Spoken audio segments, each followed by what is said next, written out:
Hello, good morning. Can you see me? It's a small girl problem. Okay. This morning, before I start my presentation, let me introduce myself. My name is Joy. I'm from the Fiscal Planning and Reforms Bureau of the Department of Budget and Management. Thank you. Okay, you can see me clearly now. Okay, so you might be wondering, I'm from the Department of Budget and Management, and most of you are come from Ministry of Economy and Finance or the Ministry of Finance. So in the Philippines, we have a different setup. Instead of the MOF or the MOEF, we have the Development Budget and Coordination Committee. It's an interagency body, and it's composed of four departments or ministries. The Department of Budget and Management in charge of resource allocation and management. The Department of Finance in charge of revenue generation and debt management. The National Economic and Development Authority, who is in charge for overall macroeconomic policy, and the Office of the President for presidential oversight. And we also have the Central Bank of the Philippines, in charge of monetary measures and policy as the resource institution of the Development Budget and Coordination Committee. So for this morning, let me present to you a short overview of the Philippines' journey on disaster risk reduction and management.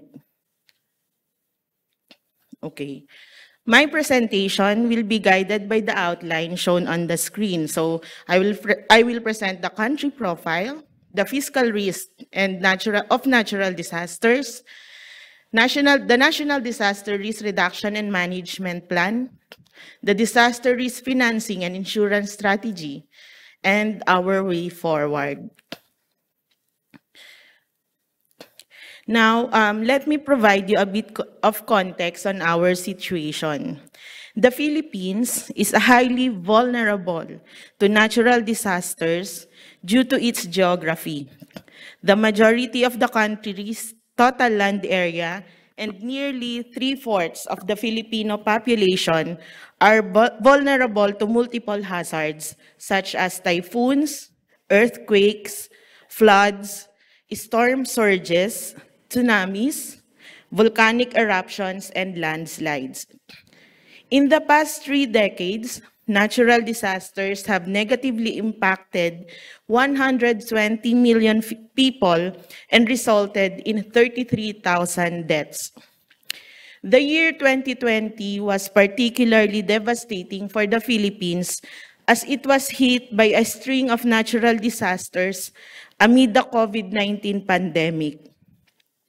In February 2020, we were challenged by the eruption of Taal volcano. Several powerful typhoons, such as the Super Typhoon Goni and Vamco, pounded the country in October and November. The National Economic and Development Authority has estimated the damages for 2020 at approximately $2.4 billion US.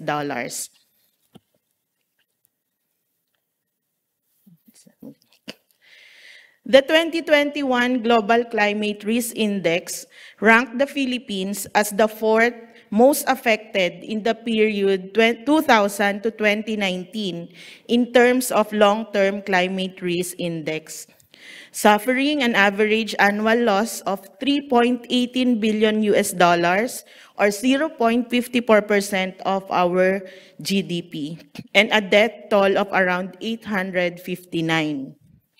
In addition, our country's geographic location, being at the boundaries of two tectonic plates, the Philippine Sea Plate and the Eurasian Plate, makes it prone to volcanism and earthquake activity. Who would forget the onslaught of Super Typhoon Haiyan, locally known as Yolanda in 2013? To put into context, the unprecedented onslaught of Yolanda incurred 13 billion US dollars economic loss and claimed more than 6,000 lives. Super Typhoon Yolanda hampered economic growth by about 0.9 percentage points in 2013 and another 0.3 percentage point in 2014. Losses equal to those associated with Typhoon Haiyan are estimated to occur with 3% annual probability. Catastrophe risk modeling shows that much worse storms are possible, and a Haiyan-like storm closer to Metro Manila, the nation's capital, could cause losses 2.5 times higher. We learned our lesson the hard and heartbreaking way.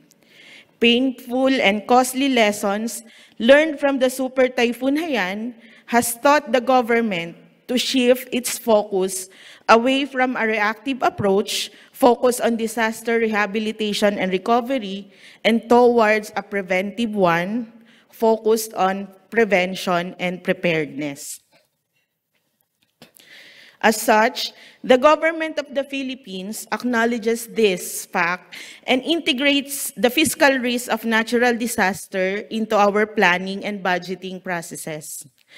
The Development Budget Coordination Committee, whose main task includes the recommendation of the Consolidated Public Sector Financial Position and the National Government Fiscal Program, publishes its expected fiscal risks through the Annual Fiscal Risk Statement, or the FRS. The FRS, publicly accessible through the Department of Budget and Management's website, discusses in depth the assessment and management of risk and vulnerabilities of various sectors of the economy, including the effect of natural disasters. The FY 2023 Fiscal Risk Statement includes a discussion on the budgetary instruments used by the government to mitigate the impact of natural disasters, as well as the policies and institutional measures and initiatives being undertaken by the GOP at the international and national levels. At the national level, the National Disaster Risk Reduction and Management Plan was crafted to establish the linkage between disaster risk reduction and management, climate change adaptation, and human security by focusing on climate and disaster risks toward its vision of resilience that is safer, adaptive, and disaster-resilient Filipino communities toward sustainable development. To achieve this, 4 thematic areas were identified as the priority areas. First is on disaster prevention and mitigation. Second is on disaster preparedness. Third is on disaster response. And fourth is on disaster rehabilitation and recovery. The government of the Philippines has identified 3 overarching goals in managing the financial effects of natural disasters. Along these goals are strategic priorities at the national, local, and individual levels to improve the financing of post-disaster emergency response, recovery, and reconstruction needs. To improve the financial management of disasters, it is important to understand the timing of post-disaster funding needs and the longer-term cost of different sources of financing. Access to immediate liquidity is crucial to support relief and early recovery operations, while the financing of post-disaster reconstruction usually starts several months later, giving the government more time to mobilize the required resources.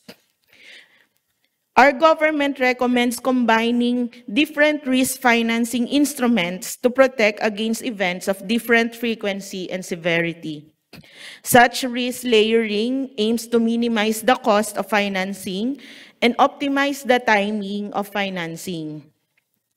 It ensures that cheaper sources of money are used first, with the most expensive instruments used only in exceptional circumstances. The Philippines has established its Sustainable Finance Framework, or the SFF, in January 2022 to support its sustainability commitment. The SFF sets out how the government intends to raise green, social, or sustainability bonds, loans, and other debt instruments in the international capital market. The framework marks an important milestone for our sustainability journey and the Philippine sustainable finance market more broadly. The Philippines intends to allocate an amount equivalent to the net proceeds raised from any sustainable financing instrument issuance to finance and or refinance in whole or in part eligible social and green expenditures. Among the identified green expenditures pertain to projects that improve disaster risk reduction and management, resilience of biological and ecological systems against impact of climate change. This includes a construction and rehabilitation of flood mitigation structures and drainage systems, climate change adaptation infrastructure, such as flood defense and early warning systems, and broader DRRM initiatives due to climate change.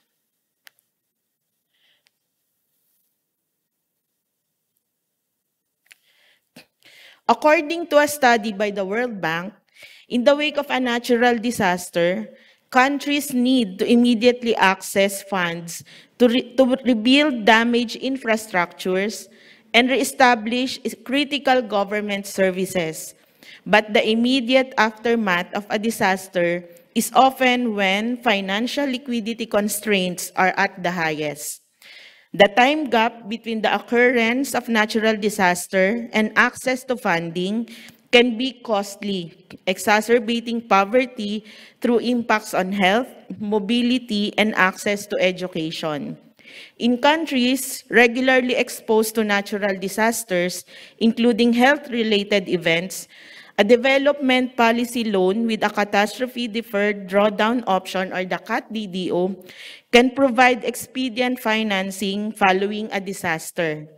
A CAT-DDO is a contingent financing line that provides immediate liquidity to countries to address shocks related to natural disasters and health-related events. It serves as early financing, while funds from other sources such as bilateral aid or reconstruction loans are being mobilized. On November 17, 2021, the World Bank approved the fourth Disaster Risk Management CAT-DDO of the Philippines.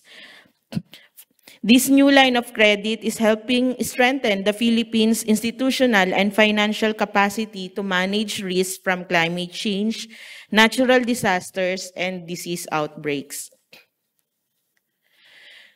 The government also recognizes the need to develop the country's response to uncertainties such as natural and human-induced disasters and is making the necessary investments to address this. To ensure holistic and coordinated interventions to build the country's resiliency to calamities and disasters, the Program Convergence Budgeting, or the PCB, is adopted in the budget process.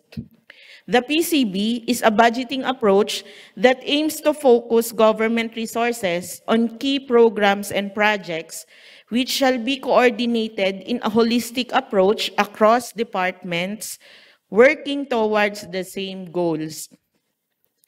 The Risk Resiliency Program, one of the government's foremost programs for strengthening crisis management and adaptive capacities, is proposed to receive 344.69 billion pesos in 2023 for the implementation of measures to adapt to and mitigate the effects of climate change in the Philippines.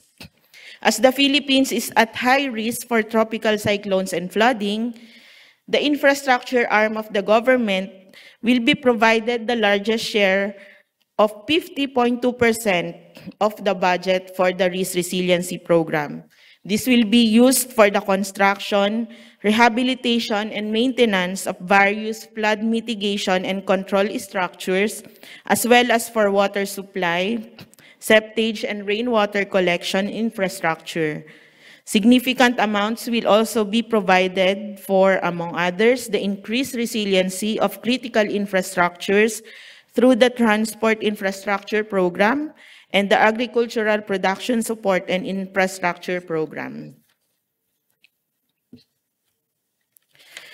We also include appropriations for the National Disaster Risk Reduction and Management Fund, or the NDRRMF, in the annual budget. The NDRRMF is a special purpose fund for aid, relief, and rehabilitation services to communities affected by man-made and natural calamities and repair and reconstruction of permanent structures, including other capital expenditures for disaster operation and rehabilitation activities. The NDRRMF also functions as an additional funding source to the Quick Response Fund of an implementing agency when their balance has reached 50%. For the aforesaid purposes, the NDRRMF is provided with 19.5 billion pesos under the 2023 General Appropriations Act. It should be noted that the NDRRMF is allocated on top of the regular climate responsive and disaster resilience activities of the national government agencies. Meanwhile, to complement the NDRRMF, we have the Quick Response Fund, or the QRF, as I mentioned earlier. The QRF is a standby fund lodged under implementing agency's budget to be utilized in providing goods and services in order that the situation and living conditions of people living in communities or areas affected by natural or human-induced calamities, epidemics, crises, and catastrophes, which incurred in the last quarter of the immediately preceding year and those occurring during the current year, may be normalized as quickly as possible. Under the 2023 GAA, the QRF received a total allocation of 17.5 billion pesos. I would also like to highlight that climate risk management is also present at the subnational level of government. The Philippine Disaster Risk Reduction and Management Act of 2010 has granted the local government units of the Philippines greater flexibility towards disaster mitigation, preparation, response, rehabilitation, and recovery.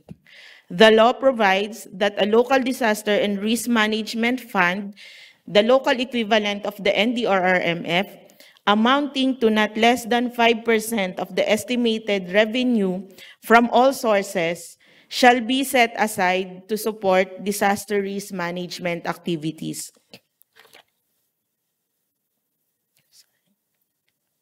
Sorry, my slide's not moving. Ayan. So the LDRRMF shall cover 30% lump sum allocation for Quick Response Fund and the 70% allocation for disaster prevention and mitigation preparedness, response, rehabilitation, and recovery. So as a way forward, in 2020, the national government adopted the Philippine Government Asset Management Policy, or the PGAM. This provided government agencies with the policies to operationalize an asset management system that will ensure the cost-effective management of assets by analyzing the life cycle, capacity, and utilization of non-financial assets individually and collectively, and maximize government funds by targeting scarce resources to the most critical asset needs. The government has so far included non-financial public assets worth 1.9 trillion pesos in its registry system, aimed at not only facilitating more efficient use, but also ensuring these properties.